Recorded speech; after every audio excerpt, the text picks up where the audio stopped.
Assalamualaikum warahmatullahi wabarakatuh.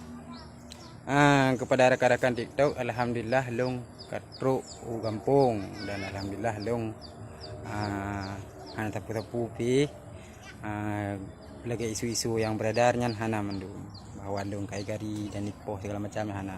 Alhamdulillah long gak jemput Liga Polda ho Banda Aceh dan gupo long kena tuh tempat dengan selamat. Alhamdulillah.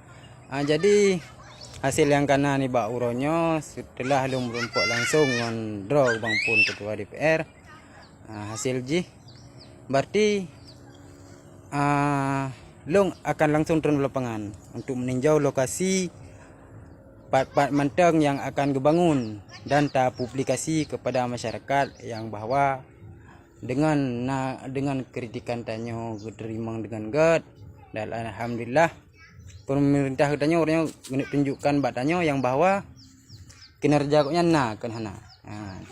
Dan dalam waktu dekatnya mungkin long akan long turun lapangan langsung.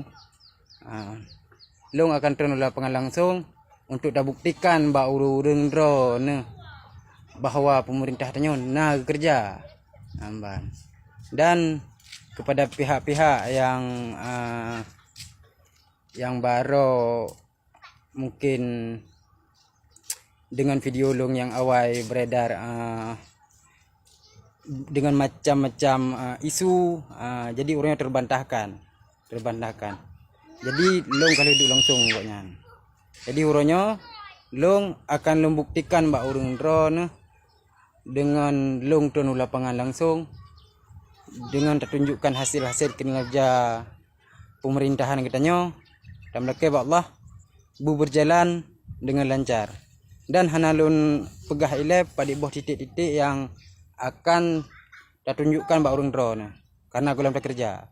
Jadi long akan long tunjukkan titik kinerja pemerintah katanya satu persatu. Apabila nanti long kalau turun lokasi, kalau turun lapangan akan tunjukkan bahwa orang drone secara video ataupun live. Dan harap kepada orang drone terus support kepada kitanya bersama supaya akan ke depan kitanya lebih maju. Jut mentang lebih kurang long dulu kemah berarti pak kata-kata untuk henam kenang lon dua kemah. Jadi mentang untuk ketua lapangan dah bahas lom. Terima kasih. Assalamualaikum warahmatullahi wabarakatuh.